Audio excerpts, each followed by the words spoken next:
बैठ जाओ सपनों की नाव में, मौके की तलाश ना करो, सपने बुनना सीख लो, खुद ही थाम लो हाथों में पतवार, माझी का ना इंतजार करो, सपने बुनना सीख लो, पलट सकती है नाव की तकदीर, गोते खाना सीख लो, सपने बुनना सीख लो, अब नदी के साथ बहना सीख लो, डूबना नहीं तैरना सीख लो, सपने बुनना सीख लो, भंवर में फंसी सपनों की नाव, अब पतवार चलाना सीख लो, सपने बुनना सीख लो, कुछ पल भंवर से लड़ना सीख लो, समंदर में विजय की पताका लहराना सीख लो, सपने बुनना सीख लो। नमस्कार दोस्तों, आपके अपने यूट्यूब चैनल NCERT टॉपिक पर मैं संदीप शर्मा आपका हार्दिक अभिनंदन करता हूं, हार्दिक स्वागत करता हूं।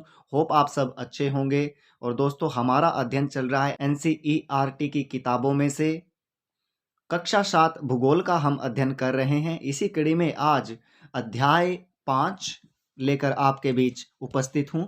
और कक्षा 7 भूगोल की किताब का जो नाम है वो है हमारा पर्यावरण। और कक्षा 7 भूगोल पाठ संख्या 5 जल।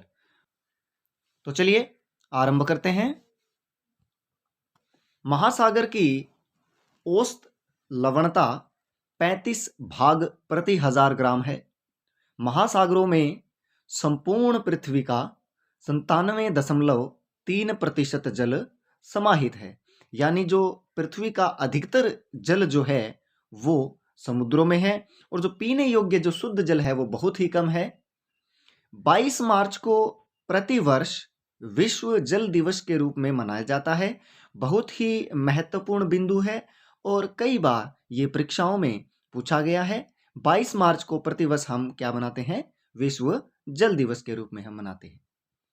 महासागरों में जब 15 मीटर की ऊंचाई वाली ज्वारीय तरंगें उठती है तब क्या आती है? सुनामी आती है। 26 दिसंबर 2004 को हिंद महासागर में सुनामी आई थी, जिस कारण भारतीय सीमा का धुर दक्षिणी बिंदु इंदिरा पॉइंट जो अंडमान निकोबार में स्थित है पूरी तरह डूब गया था।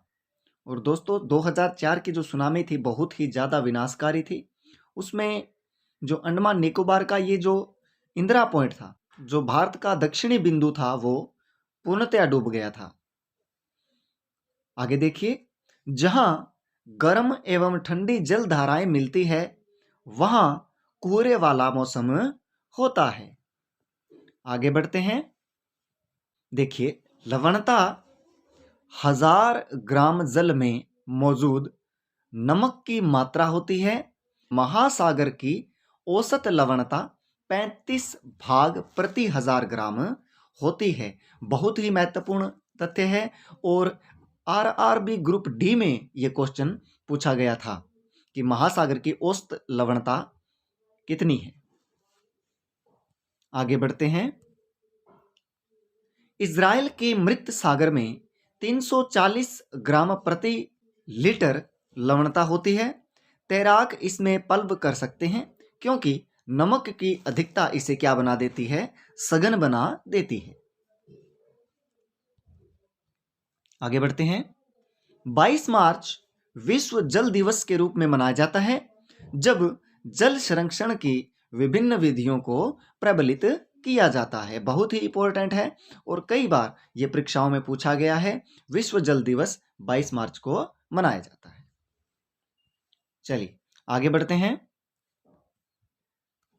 देखिए, ज्वार भाटा क्या होता है? दिन में 2 बार नियम से महासागरीय जल का उठना एवं गिरना ज्वार भाटा कहलाता है।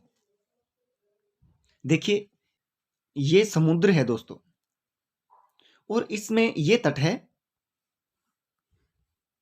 ये तट है, और जल का ऊपर उठना तट की तरफ लहरों का, वो क्या कहलाता है? ज्वार। और जब ये वापस जाता है, जब ये वापस जाता है और अपने निम्नतम बिंदु पर जाता है तब ये क्या कहलाता है? ये कहलाता है भाटा। तो उठना एवं गिरना ये क्या है? ज्वार भाटा। आगे बढ़ते हैं। जब सर्वाधिक ऊंचाई तक उठकर जल तट के बड़े हिस्से को डुबो देता है तब उसे क्या कहते हैं? ज्वार कहते हैं। और आगे, जब जल अपने निम्नतम स्तर तक आ जाता है एवं तट से पीछे चला जाता है तो उसे क्या कहते हैं? भाटा कहते हैं।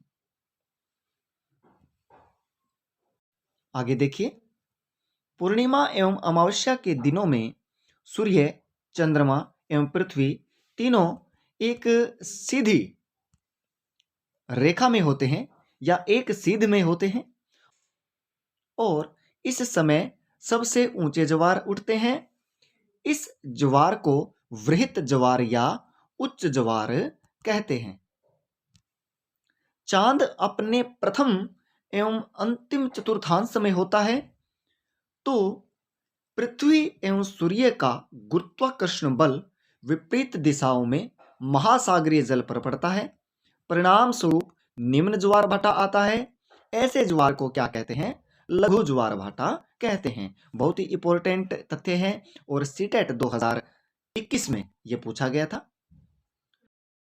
आगे देखिए, उच्च ज्वार नौ संचालन में सहायक होता है।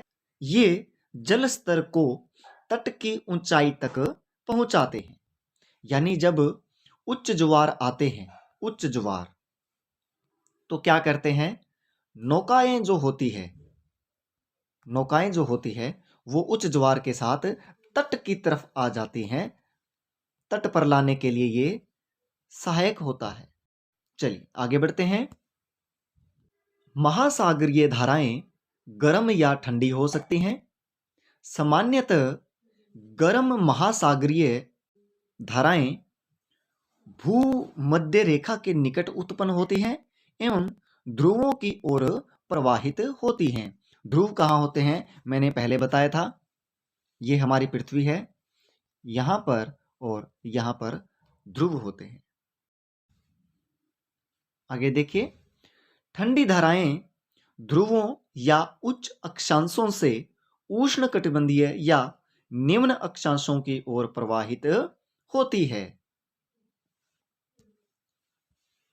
आगे देखिए, लैब्राडोर महासागरीय धाराएं शीत जलधाराएं हैं जबकि गल्फ स्ट्रीम गर्म जलधाराएं होती है। और दोस्तों, एनटीपीसी में यह सवाल पूछा गया था। गल्फ स्ट्रीम है गर्म जलधारा और आगामी जो परीक्षाएं हैं उनमें भी ये महत्वपूर्ण तथ्य बनता है। दोस्तों, एक बार पुनः अध्ययन करेंगे। लैब्राडोर महासागरीय जो धारा है वो शीत यानी ठंडी जलधारा है और जो गल्फ स्ट्रीम है वो क्या है? गर्म जल धारा है। होप आपको ये समझ में आया होगा। आगे बढ़ते हैं। महासागरीय धाराएं किसी क्षेत्र के तापमान को प्रभावित करती हैं। गर्म धाराओं से स्थलीय सतह का तापमान क्या हो जाता है? गर्म हो जाता है। और जो महासागरीय धाराएं होती है वो तापमान को तो प्रभावित करती हैं और वहाँ जो स्थलीय तापमान होता है उसको भी वो अत्यधिक क्या करती हैं? प्रभावित करती हैं। तो दोस्तों, आज की वीडियो आपको कैसी लगी ये आप कमेंट करना बिल्कुल ना भूलिएगा। और मैं हमेशा कहता हूँ दोस्तों कि संघर्ष करते रहिए, आगे बढ़ते रहिए। और कुछ पंक्तियाँ आपके समक्ष।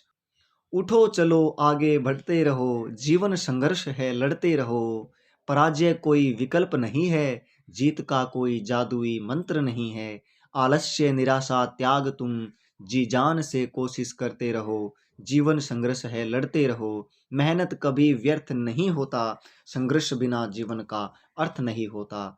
दोस्तों, यदि आप हमारे चैनल पर नए आए हैं तो जरूर सब्सक्राइब करें और बेल आइकन को जरूर प्रेस करें।